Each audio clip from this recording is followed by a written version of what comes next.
चलिए तो दोस्तों हम लोग चालू करते हैं केमिस्ट्री का चैप्टर नंबर 1 है जो पार्ट नंबर 2 वीडियो है। क्या है? पार्ट 2 है। पार्ट 2 है। पार्ट 1 हम लोग कवर कर लिए हैं और ये पार्ट 2 है। पार्ट 2 कवर करेंगे और चैप्टर क्या हो जाएगा? खत्म हो जाएगा। तो आप लोग ध्यान से देखिएगा, ये चैप्टर देख लीजिएगा, इसके बाद कहीं से क्वेश्चन नहीं छूटेगा, है ना?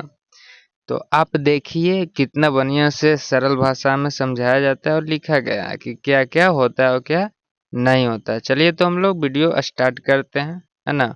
आपको अच्छा लगे, है ना, तो कम से कम सब्सक्राइब करके रखिए। चलिए हम लोग लेट स्टार्ट नाउ।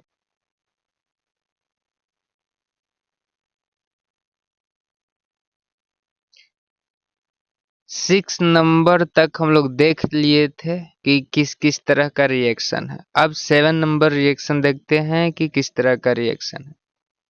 तो प्रकाश रसायन अभिक्रिया क्या है? प्रकाश रसायन अभिक्रिया।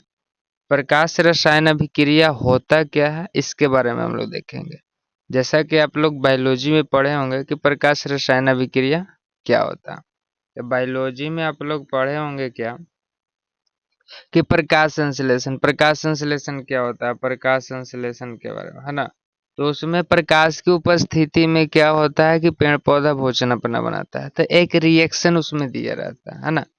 तो वह रिएक्शन कह सकते हैं कि प्रकाश रसायन अभिक्रिया ही है। समझ में है आपको? नहीं समझ में है? कोई दिक्कत की बात। ध्यान दीजिए, 6CO2 plus 6H2O plus C6H12O6 plus 6O2, यही रिएक्शन उसमें भी दिया गया था। और यहाँ पर क्या था? आपका प्रकाश था। क्या था? प्रकाश था। तो इसे प्रकाश रसायन अभिक्रिया हम लोग कहते हैं। चलिए हम लोग देखते हैं क्या होता है। 6CO2 बोले तो कार्बन डाइऑक्साइड है, जल है और एक ग्लूकोज बना रहा है ना?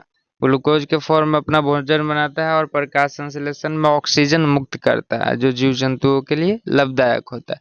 चलिए इसको अगर क्वेश्चन पूछेगा, हमारे हिसाब से तो क्वेश्चन नहीं पूछेगा, हमारे हिसाब के लिख के दे रहे हैं, क्वेश्चन नहीं पूछेगा। लेकिन बाय द वे स्कूल में पूछे, कोई टीचर पूछे तो बताना तो पड़ेगा ना जी। चलिए तो हम लोग देखते हैं क्या बताएगा। वैसा रासायनिक अभिक्रिया जो प्रकाश की उपस्थिति में घटित होती है, प्रकाश रसायन अभिक्रिया कहलाती है। हाँ, वैसा अभिक्रिया रहेगा जो प्रकाश की उपस्थिति में है, रिएक्शन होगा, रिएक्ट पूरा होगा, तो उसे हम लोग क्या कह देंगे? प्रकाश रसायन अभिक्रिया कह देंगे। चलिए हम लोग नेक्स्ट देखते हैं। ऑक्सीकरण अभिक्रिया। ऑक्सीकरण अभिक्रिया होता क्या है? रियली में देखिए ऑक्सीकरण अभिक्रिया क्या होता है, ध्यान से।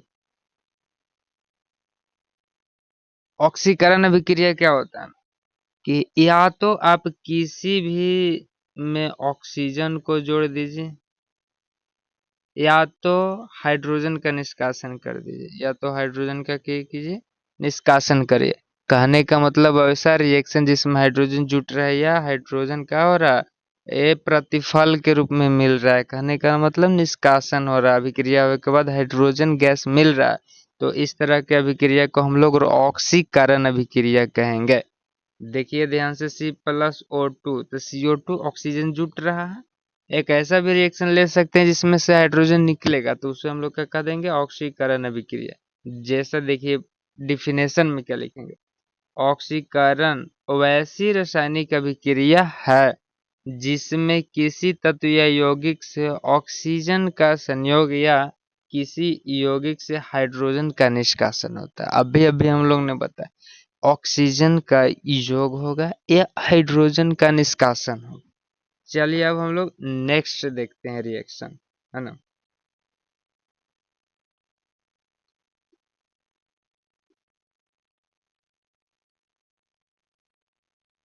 9 नंबर में है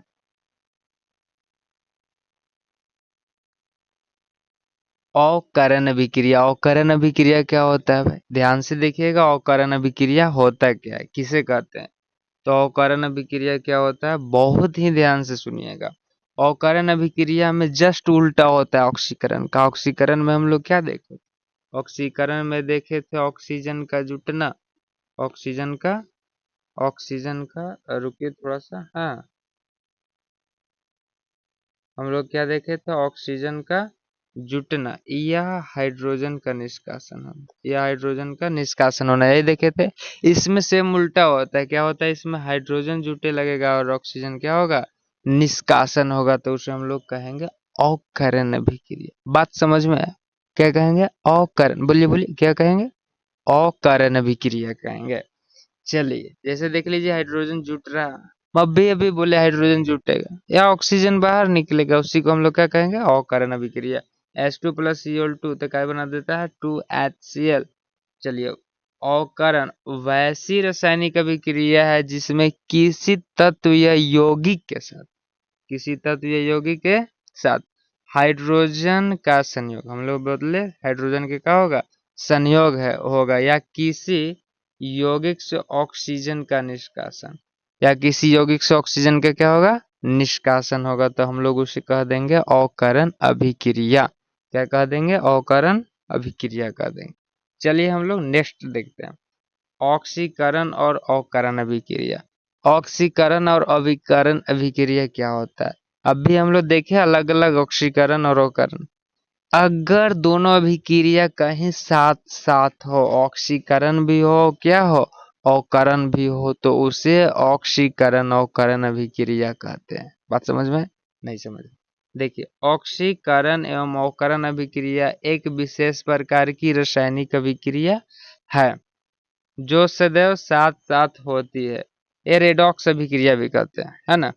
ये जब साथ साथ होगा तो ऑक्सीकरण और करण अभिक्रिया तो कहवे करेंगे। इसका एक और नाम है रेडॉक्स अभिक्रिया, जिसे एगो के नाम रहता है बहुत सारा, है ना। गांव में देखे होंगे, कोई के मंगरा, है ना, कोई के टंगरा, कोई के टकला, कोई के हाँ, तो ये सब बहुत सारा नाम होता है एक ही को लड़का का। इसी तरह से क्या है, रेडॉक्स रिएक्शन को ऑक्सीकरण और करण अभिक्रिया भी कह सकते हैं। चलिए अब हम लोग देखते हैं नेक्स्ट, रिएक्शन सारा खत्म हो गया, अब हम लोग देखते हैं आगे कि दैनिक जीवन में ऑक्सीकरण और अवकरण के प्रभाव। आखिर हमारे लाइफ में, हम लोगों के लाइफ में किस किस तरह के यूज में ऑक्सीकरण और अवकरण होती है, ये बोल। पहला क्या होता है, भोजन का पाचन। जब हम लोग भोजन करते हैं तो भोजन के पाचन के लिए ऑक्सीजन की जरूरत पड़ती है। आप लोग बायोलॉजी में अगर पढ़े होंगे चैप्टर नंबर 2, तो उसमें श्वसन में आप लोग को बताया गया होगा। अगर ना बताया गया है तो हम बायोलॉजी के भी लेके आएंगे तो उसमें बताएंगे। क्या बताएंगे भाई, कि जब आप भोजन किए हैं ऑक्सीजन दीजिएगा तब उससे जाके एनर्जी रिलीज होगा, समझे। तो ऑक्सीजन जाएगा, है ना, और ऑक्सीजन जाएगा किसी से मिलेगा, हाइड्रोजन गैस निष्कासित होगा या हाइड्रोजन संयोग होगा। कहे के मतलब क्या होगा कि ऑक्सीजन जुटेगा, और जुटेगा तो भैया ऑक्सीकरण अभिक्रिया कहवे करेंगे, और साथ में अवकरण भी होता है, तो कह सकते हैं ऑक्सीकरण अवकरण, ऑक्सीकरण और अवकरण। तो इसमें क्या होगा, ऑक्सीकरण और अवकरण दोनों होगा भोजन के पाचन में। कहने का मतलब क्या है, रेडॉक्स, रेडॉक्स रिएक्शन होगा। तो क्वेश्चन पूछता है ना, ऑब्जेक्टिव में एक क्वेश्चन आपको पूछेगा ऑब्जेक्टिव में कि भोजन का पाचन निम्नलिखित में से कौन सी अभिक्रिया है, तो कौन बोलिएगा, बोलिए बोलिए कौन बोलिएगा। तो आप बोलिएगा क्या, रेडॉक्स रिएक्शन या ऑक्सीकरण अभिक्रिया, ऑक्सीकरण अवकरण अभिक्रिया। चलिए दूसरा देखते हैं, संचरण। अब बोलिएगा संचरण क्या होता है ना। तो सुनिए संचरण क्या होता है। संचरण क्या होता है, अब जैसे लोहा के गेट देखे हैं, अगर गेट बना के लाए और पेंट सेंट उसको ना मारे तो चितिया जाता है ना। जैसे कि लड़की लोग, उसको अगर मेकअप ना करल देवल जाए तो वो भी चितिया ही जाएगी, सेम गेट की तरह। हाँ, तो गेट तो धातु का बना होता है, तो कोई भी धातु का गेट, खिड़की, दरवाजा कुछ भी रहा उखट चौखट, है, अगर उसको पेंट न किया जाए तो क्या होगा, उसमें चींटी मार देता है भैया। क्या मार देता है, चींटी मार देता है। हाँ, तो चींटी मार देता है कहने का मतलब धातु क्या होता है, खराब हो जाता है, उसी को संचरण कहेंगे। अब इसका कारण है ऑक्सीजन के संपर्क में आना। ऑक्सीजन क्या बोलिएगा, ऑक्सीजन ऐसा कैसे हो सकता है जी, ना समझ में है। तो गेट है, गेट वायुमंडल में ऑक्सीजन है, तो वायुमंडल के तो संपर्क में है नहीं जी। वायुमंडल से ऑक्सीजन से भेंट मुलाकात हो रहा है ना, तो संचरण होगा। बात समझ में आ रहा है आपको? लेकिन पानी में रखिएगा तो और ज्यादा संचरण हो। हाँ, कहने का मतलब धातु का होना, खराब होना, बर्बाद होना, ऊपर वाला उसका रोइयां झर झर के गिर जाना, संचरण होता है। अब अगला देखिए, दहन की क्रिया। दहन की क्रिया क्या होती है? समझिएगा, दहन की क्रिया क्या होती है ना? तो दहन की क्रिया होती है जैसे कि कोई भी पदार्थ जलता। अच्छा, जलते हुए अगर मोमबत्ती को जल रहा है और इस पर एगो गिलास से झाँप देवल जाए तो ना मोमबत्ती बुझ जाएगा। इससे क्या पता चलता है भैया, जलने के लिए वायुमंडल में के ऑक्सीजन की जरूरत है, या ऑक्सीजन जिससे भेंट होगा कहेंगे ऑक्सीकरण, है ना? और ऑक्सीकरण होगा और साथ साथ अवकरण भी होता है तो कहेंगे ऑक्सीकरण अवकरण अभिक्रिया। बस, बात खत्म। चलिए अब हम लोग नेक्स्ट देखते हैं। चलिए, बात समझ में आ रहा है? समझ में आ रहा है तो बहुत बढ़िया से समझ, ना समझ में आ रहा है तो कमेंट कमेंट करिए कि थोड़ा सा बढ़िया से काम कीजिए जी, थोड़ा दिक्कत होता है समझने में, है ना? चलिए हम लोग देखते हैं दहन। आखिर दहन क्या होता है? अभी ही हम लोग देखे कि ऑक्सीकरण अवकरण अभिक्रिया में के प्रभाव में दहन की क्रिया, कच्ची के भैया, दहन की दहन की क्रिया।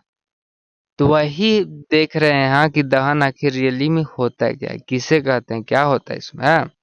तो दहन क्या होता है कि जब कोई पदार्थ है, हाँ, जब कोई कच्ची पदार्थ है ना, जलने से जलता है, कैसे होता है, जलता है, अब जलेगा तो क्या देगा, लाइट देगा, लाइट,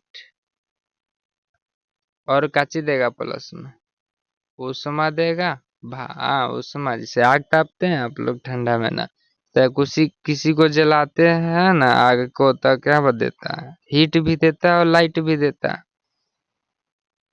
तब उसी को दहन कहते हैं। बात समझ में है? जैसे एग्जांपल देख लीजिए, कार्बन, अगर गोईठा या कोयला के जला रहे हैं उसमें कार्बन रहता है, ऑक्सीजन के संपर्क में लाएंगे तबे जलेगा, जलने के बाद उष्मा वो काची देगा, प्रकाश देगा। तो इसी को हम लोग क्या कहेंगे, दहन। परिभाषा देख लीजिए, किसी पदार्थ के ऑक्सीजन में जलने पर उष्मा और प्रकाश उत्पन्न होते हैं। उष्मा और क्या होता है, उत्पन्न प्रकाश उत्पन्न होता है।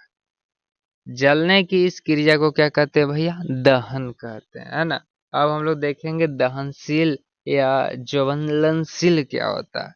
जैसा कि अगर हम बात आपको से बोले, ये पत्थर बा का बा, पत्थर, पत्थर को जलाने के लिए बोले तो जलेगा जी, ना जलेगा, तो इसको कह देंगे अदहनशील पदार्थ।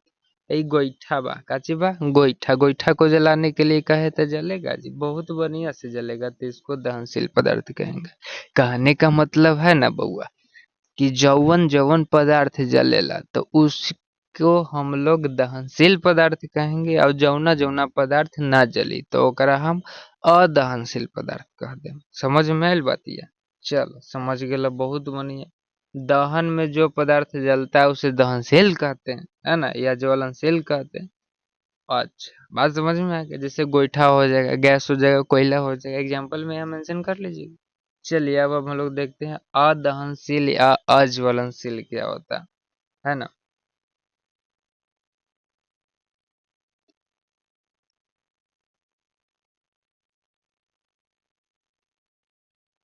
क्या होता है अदहनशील या अज्वलनशील ना भाई, कि अभी अभी बताएं, ईटा पत्थर ले लीजिए, बालू ले लीजिए, जलाइएगा, जलेगा, कहीं नो नहीं जलेगा। तो जो चीज न जलेगा उसी को अदहनशील पदार्थ कहते हैं। कुछ ऐसे भी पदार्थ हैं जो जलते नहीं है, जैसे का चीज हुआ, ईटा पत्थर आलू बालू, हाँ, मट्टी पट्टी, ऐसने ऐसने पदार्थ के काजी कहते हैं, ये पदार्थ अदहनशील या अज्वलनशील कहलाते हैं। कि बोले तो नॉन कम्ब्यूस्टाइबल। चलिए, इंग्लिश आपको जानने की जरूरत नहीं है, इतना ही काफी है, हाँ? इंग्लिश में बोलेंगे तो आप लोग हिल जाइए। चलिए तो हम लोग देखते हैं आगे, नेक्स्ट टॉपिक क्या है, दहन का अपोषक। दहन का पोषक और दहन का अपोषक क्या होता है भाई, देखिएगा ध्यान से। ई मान लीजिए अपने का चिरकुट है, अपने का चिरकुट मतलब समझ रहा है, आई अपने का दोस्त हुआ, है ना? ये दोस्त जो है तुमको से का है, भात खाता है जी, बोलेगा।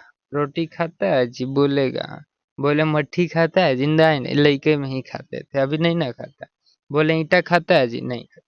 तो मट्टी और ईंटा इसका अपोषक हो गया और भात और रोटी इसका पोषक हुआ। कहने का मतलब है ना, इसके लिए यूजुअल में जो जो चीज आएगा ना उसको पोषक कह देंगे, और जो जो यूज लाइक नहीं रहेगा उसको अपोषक कह देंगे। बात समझ में है?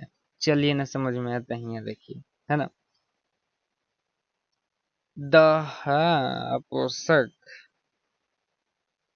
चलिए, तो वही होता है अपोषक, और पोषक पूछेगा तो हो जाएगा। बात समझ में है क्या? लिख लीजिएगा अपने से, परीक्षा में नहीं पूछेगा, कोई दिक्कत की बात नहीं है। अब देखते हैं दहन के लिए आवश्यक शर्त है, हाँ, एग्जाम्पल नहीं है, नया टॉपिक है, नया टॉपिक। दहन के लिए आवश्यक शर्त, भैया दहन के लिए काची काची होना जरूरी हो, ये भी तो पता चलना चाहिए। अच्छा, पूछेगा नहीं, टेंशन लेने की बात है नहीं है। तो ध्यान से देखिए, है ना। अच्छा, यहाँ पर लिखा हुआ है कि जो पदार्थ जलने की क्रिया में सहायता नहीं होता है उसे दहन का अपोषक भी कहते हैं। दहन का अपोषक ये इसका यहाँ पर लिखा गया है। बात समझ में आ रहा है आपको? और इसका, हाँ, आवश्यक शर्त वाला यहाँ लिख लो। हाँ, दहन की क्रिया के लिए निम्नलिखित 3 शर्त की आवश्यकता। दहन की क्रिया शर्त कहने का मतलब उसके बिना तो कोई पदार्थ जलेगा नहीं। कहने का मतलब है कि दहन की क्रिया होगा नहीं। दहन का मतलब समझ रहे हैं? आग जा जी में जाके गोईठा मारी जलाते हैं, हाँ, दहन, वही दहन हो लैया। चलिए, का के जरूरत है तो दहनशील पर थोड़ा सा रुकिए, इसको आपको बढ़िया से अपन देख। चलिए, चल इधर जो पदार्थ है ये सब समझ गए ना, ये सब हाँ। चलिए, पहला का है दहनशील पदार्थ की उपस्थिति। दहनशील पदार्थ के मतलब समझ रहे हैं? अगर तुमसे हम गोईठा बोले, लकड़ी बोले, तो ये सब जलने वाला है, तो जलने वाला को ही दहनशील पदार्थ कहते थे, आप लोग पहले ही देखे। तो जलने वाला ही चाहिए, इन की लाइएगा ईंटा, कहिएगा कि जलबे कर, जलबे कर, तो कितनों मट्टी तेल में बुड़ा दीजिएगा तो जलेगा जी? नहीं ना जलेगा। ऊपरे वाला खाली रोईवन जलेगा, हाँ, जलेगा फिर बुझ जाएगा। जब तक ले मिट्टी तेल रहेगा तब तक ले जलेगा, फिर बुझ जाएगा, जस के तस ईंटा रह। हाँ, भला ही उजला जामुन से काला जामुन हो जाए वो अलग बात है। चलिए, दूसरा बात क्या चाहिए? दहन के पोषक पदार्थ की उपस्थिति। दहन के पोषक पदार्थ, अभी अभी बोले पोषक किसको कहते हैं? दहन के पोषक, जो जो उसके जलने के लिए इलिजिबल, जो जो चीज जरूरत है उसको पोषक कहते हैं। हाँ, तो उसकी आवश्यकता जरूर है। तीसरा का चाहिए ज्वलन ताप की प्राप्ति। ज्वलन ताप की प्राप्ति, अच्छा, ये पोषक मतलब ना समझ, जैसे कि ऑक्सीजन की सबसे ज्यादा जरूरत होता है, ऑक्सीजन हवा, तो इसका कहा हो गया पोषक होगा, तो इसमें बोले तो ऑक्सीजन या कच्ची भैया हुआ। चलिए, अगला है ज्वलन ताप की प्राप्ति। ज्वलन ताप की प्राप्ति, ज्वलन ताप की प्राप्ति मतलब समझ रहे हैं? हैं? ज्वलन ताप की प्राप्ति के मतलब समझ रहे हैं? अगर ना समझ रहे हैं तो समझ लीजिए। अगर आपको पास एक भींगा हुआ गोईठा है और एक सूखा हुआ गोईठा है, सूखा गोईठा के तुरंत जलेगा, भींजा गोईठा तुरंत नहीं जलेगा, धुआं धुआं मारेगा उसके बाद जलेगा, धुआं धुआं मारेगा उसके बाद जलेगा, यही काम होगा। कहने का मतलब है कि ये गोईठा जो है इस सूखा गोईठा के टेम्परेचर पर पहुंचेगा, आग के सहायता से उसके टेम्परेचर प्राप्त करेगा, उसके बाद जलेगा। हाँ, कहने का मतलब है वह न्यूनतम तापमान जिस पर कोई पदार्थ जलना स्टार्ट कर दे, प्रारंभ कर दे, उसी को हम लोग क्या कहेंगे? ज्वलन ताप कहेंगे। बात समझ में आया? बस कोई दिक्कत की बात नहीं। ये सब आप लोग को पिछले क्लास में 8 क्लास अगर पढ़े होंगे तो आप लोग पढ़े होंगे बढ़िया है। चलिए, अब हम लोग देखते हैं आगे। मोमबत्ती के जो क्षेत्र होता है ना, इसके बाद लास्ट टॉपिक पढ़ाएंगे एलपीजी, जो बहुत ही इंपॉर्टेंट है, तो लास्ट तक बने रहिए, है ना। एलपीजी बोले तो लिक्विड पेट्रोलियम गैस, हिंदी में बोले तो द्रवीभूत पेट्रोलियम गैस। चलिए, मोमबत्ती की हम लोग बात कर लेते हैं। आज थोड़ा सा देख लेते हैं मोमबत्ती। मोमबत्ती किसे होता है? आप लोग दीपावली में जलाए होंगे, इबा मोमबत्ती कजीबा, मोमबत्ती बा, समझ रहे हैं? ये कजीबा मोमबत्ती बा। मोमबत्ती से आग निकल रही है। कहाँ निकल रही है भैया? आग निकल रही है। चलिए, ये जो बीच वाला है ना, इसको अपन केंद्रीय मंडल बोलेगा। क्या बोलेगा? केंद्रीय मंडल बोलेगा। आई रुकिए थोड़ी सी, थोड़ी थोड़ी सी, आइए चलिए। अपन क्या बोलेगा? केंद्रीय मंडल बोलता है। ये लिख रहा है आपको, केंद्रीय मंडल बोलेगा।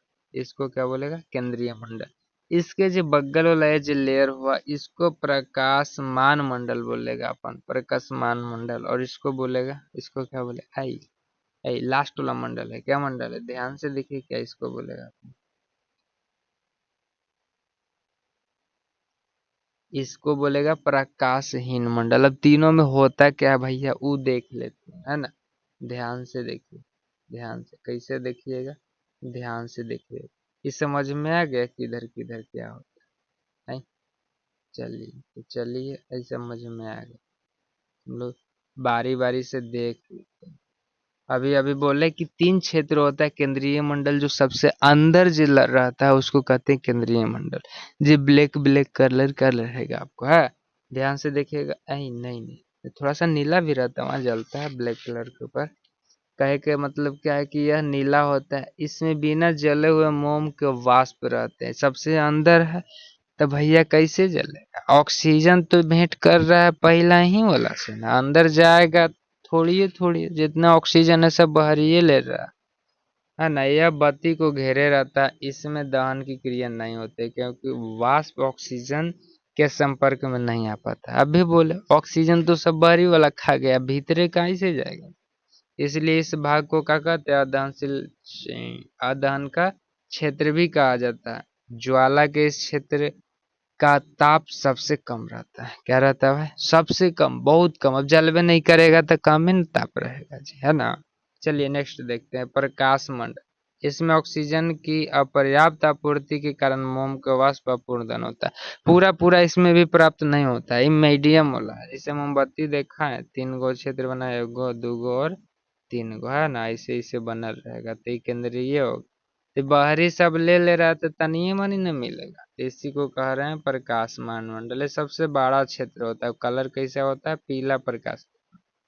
और ज्वाला, अगर टेम्परेचर की बात करें, इसमें ज्वाला का ताप जो होता है मृदुल। मृदुल कहने का मतलब नॉर्मल होता है ना, ज्यादा धा मारता है ना, बहुत कम रहता है, मीडियम होता है, मृदुल होता है। चलिए हम लोग नेक्स्ट देखते हैं। चलिए लास्ट यही चीजें ध्यान से देखिएगा। प्रकाश हीन मंडल क्या होता है? इस भाग में मोम के वाष्प के पूर्ण दहन होता है, क्योंकि ऑक्सीजन की आपूर्ति हो है। ऑक्सीजन की क्या होती है? आपूर्ति पर्याप्त होती है। यह ज्वाला का सबसे गर्म भाग होता है। चलिए देखिएगा, एलपीजी। क्या भाई? एलपीजी। एलपीजी क्या होता है? Liquid petroleum gas. ये आपका ऑब्जेक्टिव में है ना, 2025 में एक नंबर दे के जाएगा। अपन जो बोलेगा वही होगा भाई, बाद में पछताएगा। अरे बाद में नहीं आया तो कोई दिक्कत ना, आएगा तो अपने भाई बहन को बोलिएगा, बाल बुतरू को बोलिएगा ना, आई भैया बोला वो तो आ गया जी, है ना। तो कम से कम आप अब आजमा लीजिए, है। चलिए, तो लिक्विड पेट्रोलियम गैस में क्या क्या होता है? ब्यूटेन होता है, प्रोपेन होता है और एथेन होता है। ये तीनों मिलके बना होता है। ये इसका सूत्र है ब्यूटेन का, ये प्रोपेन का, एक अच्छी क्या होता है? एथेन। ये होता क्या है भैया ये सब? है तो ये सब यौगिक है। ये क्या होता है? चैप्टर नंबर 4 में अगर पढ़े होंगे बहुत सुंदर, अगर ना पढ़े होंगे तो अपन पढ़ाएगा, टेंशन लेने के बाद ना। चलिए, लेकिन इसका मुख्य अवयव, एक क्वेश्चन आपको पूछेगा कि इसका मुख्य अवयव क्या होता है, बोलिएगा ब्यूटेन। मुख्य अवयव मतलब समझ में आ रहा है आपको? ना समझ में आ रहा है? जैसे खाना खा रहा है, दाल भात है और तरकारी, तरकारी नहीं, सब्जी। सब्जी क्या वो खा रहे हैं? सब्जी। अपन बोले कि दाल भात सब्जी में मुख्य चीज क्या था? भात था। कहने का मतलब है ना, कोई मूवी देखे हैं, हीरो किसको कहा जाता है? जिसका सबसे ज्यादा रोल और सबसे खतरनाक रोल दिया जाता है उसी को नहीं हीरो कहा जाता। तो हीरो के मतलब ही नायक, मुख्य हुआ, मेन चीज हुआ। समझ में आ रहा है आपको? तो उसी तरह से खाना में चावल मुख्य चीज हुआ। चावल क्या हुआ? मुख्य चीज हुआ। बहुत ज्यादा चीज है और ज्यादा जरूरत का भी चीज है। इसी तरह से सबसे ज्यादा जरूरत वाला चीज और ज्यादा कौन होता है? ब्यूटेन होता है, जिसको हम लोग क्या कहते हैं? मुख्य अवयव, समझ में आया? इसमें एक विशेष प्रकार की गंध भी लगा रहता है, जैसे कि औरत लोग बहुत पागल आदमी होता है ना, बनाया गैस बिना बंद कर ले निकल गया बतियाने, है ना, कि हमरा ही बनलो तो ही क्या बनलो, हाँ। तो याद न रहने की वजह से बहुत घटना हो सकता है, जिसके कारण क्या होता है कि गैस में एक विशेष प्रकार की गंध मिलाया जाता है, उस गंध को एथिल मार्क कैप्टन कहते हैं। क्या कहते हैं? एथिल मार्क कैप्टन कहते हैं। इसका सूत्र ये होता है ना, अल्प मात्रा में मिलाई जाती है ताकि सिलेंडर से गैस का रिसाव हो तो उसका पता तुरंत ही चल जाए। चलिए, चैप्टर देन इंड हो गया, कहने का मतलब चैप्टर नंबर 1, चैप्टर 1 का राम नाम सत्य हो गया। चलिए, बात समझ में है आपको? अब अगला नेक्स्ट वीडियो आएगा चैप्टर नंबर 2 का, है ना? तो आप इतना पढ़ लीजिए, टेंशन लेने की बात नहीं, अपन उतना मानी में बोला बस। खाली एक रेडॉक्स रिएक्शन याद रखिए और एक याद रखिए आप एलपीजी, बाकी इस वीडियो में कुछ भी याद रखने की जरूरत नहीं। जिसको जिसको पास होना है ना, फेल वाला के तो कुछ कह ही नहीं सकते, और जिसको टॉपर करना है उसको तो भैया पूरा ही पढ़े पड़ेगा, है ना? चलिए, तो धन्यवाद।